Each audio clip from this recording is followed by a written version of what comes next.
Welcome back to SnowRunner, y'all, and in this video, we're going to be checking out an aspect of John Hot Rod's new and upcoming Ram Mega Cab, Ram 3500 Mega Cab, that a lot of you guys have been really curious about. Now, over the course of my past few videos, I've gotten a lot of comments requesting that I show what this thing can do in terms of towing.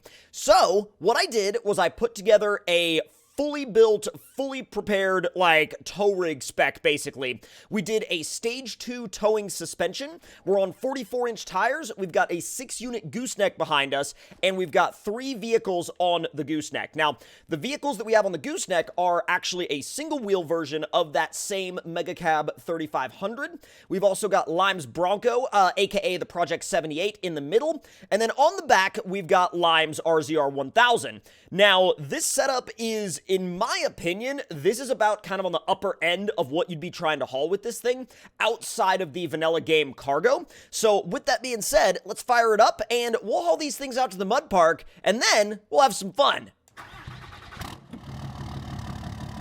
Side note, I love how you can see not only the trailer itself, but like the cargo on the trailer, like literally the other Dodge in the mirrors, in the rear view, and on the rear camera. It's insane. And by the way, if I go into photo mode here on the interior view, look at all the stuff you can actually look at. And you know what?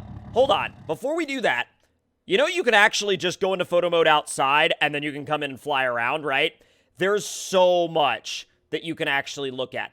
Look at this. Not only do you have everything, like every single button actually has the emblem and logo on it, but if you zoom in, you can legitimately see literally everything that it says. Like, literally everything from the four-wheel drive, to the trailer brake controller, to the engine start-stop button, to what's actually playing on the radio, active lift, diff lock. It's all there. It's all there. Even all the way down to the aux and USB ports. Like, it literally, not even that they're there, but the fact that the logos are actually on them. You can go into the back seat. There's like the seatbelt buckles, the seats themselves are textured, the door panels are textured.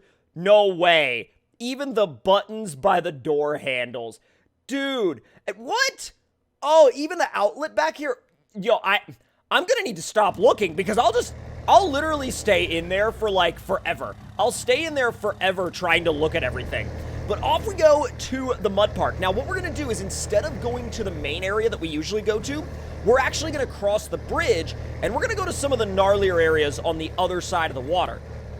Now, side note, if you're actually planning on hauling with this thing, one of the setups that I've found works really well is do the 1,600 foot-pound like heavy haul setup for the engine, and then do the 6-speed, the normal SnowRunner 6-speed, and then just leave it in high and feather the throttle. And the high range of the 6-speed is tuned basically just right to where you can just roll on and off the throttle. And with the 1,600 foot-pound engine tune, you can basically get it up to a decent speed, but it's also geared low enough that you can vary your speed without essentially being punished for it. It's really cool, actually. Come on.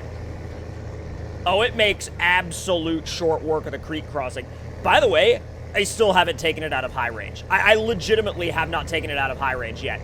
Now, I know that a lot of people are really excited to get this thing on their consoles, and I do not know. Now, I've gotten a lot of questions lately about when is this going to be on console, and it could very well already, when you guys see this video, could very well already be there, or it may not be. It all depends on when the developers actually test it and approve it, but John Hot Rod has a really good track record of getting basically all of their mods approved and getting them approved really fast, so I have no doubt that this will be approved as soon as the developers test it.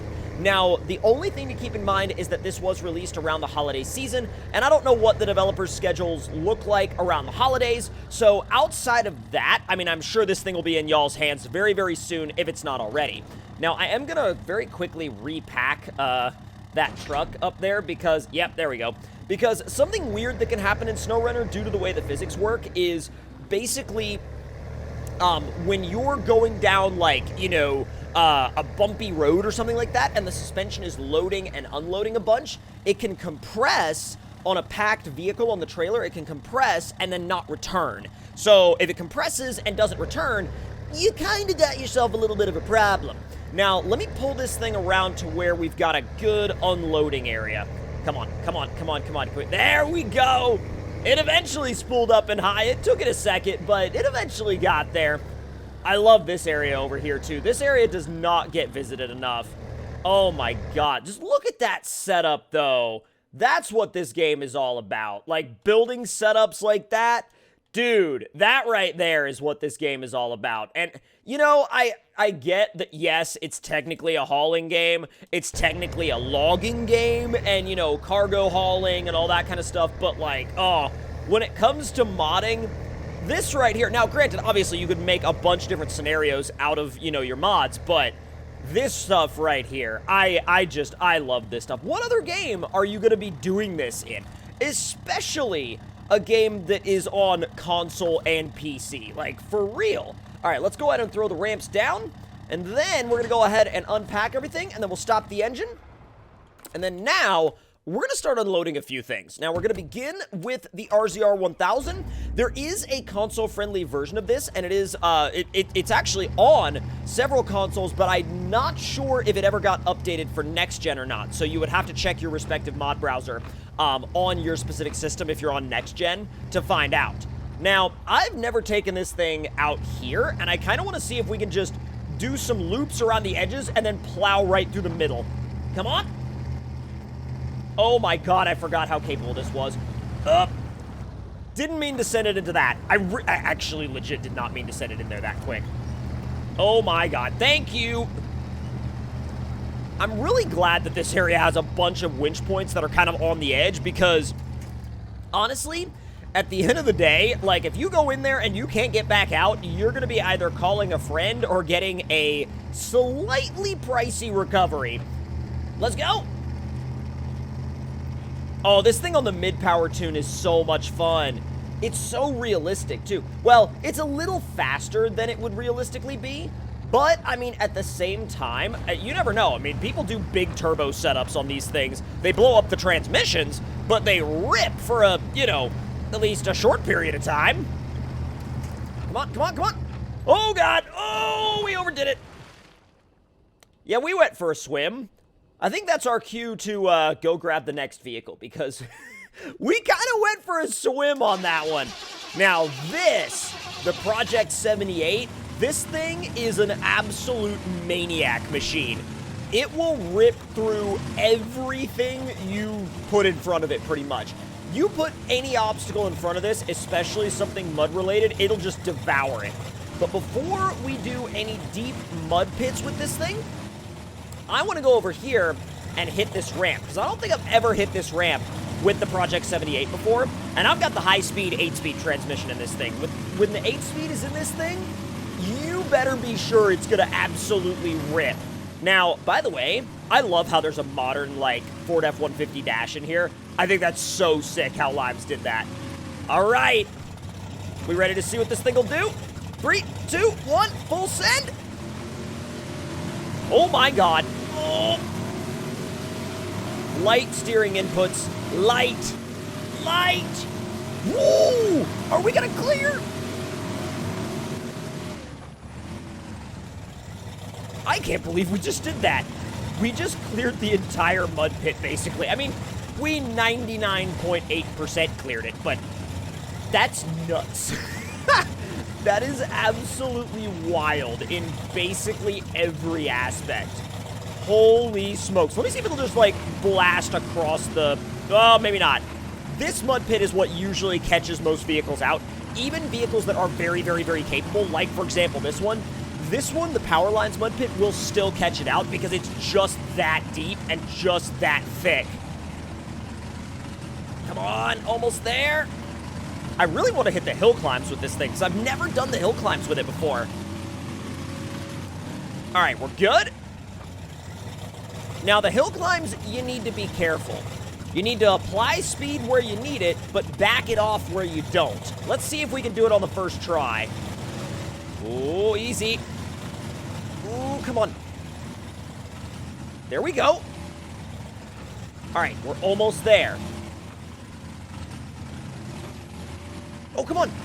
Yes! Okay, I rarely get those on the first try, so I'm actually really happy with that. What? Okay, so we're gonna actually let that one chill right there for now, and now we're gonna go over to our lifted Mega Cab HD. Now, this was about as close as I could get this truck to a, air quotes, mud setup, and it's on the largest tires you could put on it, which I believe is a 44, and it's on the highest suspension. But what we're gonna do is we're actually gonna change the suspension mode. We're gonna make it even higher to see how it actually does in the mud itself. And usually on this truck, I run the red line level tires, like the red line grip level tires, because I think that that's the kind of the best happy medium. But for the sake of this build, I've actually decided to put the cheater tires on it to see how good they actually are when you throw them into deep mud. And what better way to do that than the power line obstacle? In, of course, 3, 2, 1, send it! Oh my god. Oh. Yeah, those cheater tires definitely go to work for sure. Yo, does it actually still swamp out the cheater tires in high? Dude, I had to put it back in automatic mode for that. Oh my god. Even the cheater tires get completely swallowed up by the power line mud pit. That should definitely show you how crazy this power line mud pit actually is. These are John Hot Rod's cheater spec tires, and I'm still stuck. I'm still stuck. You know, I don't know if that's like, I don't know if that's a loss for the tires or a win for the map. I'm totally split on that. Let me know in the comment section down below what you think. But if y'all enjoyed this video and enjoyed this trip to the mud pits, make sure to let me know your thoughts and opinions in the comment section down below. Hit the like button if you enjoyed, subscribe if you're new, and I will see you guys next time.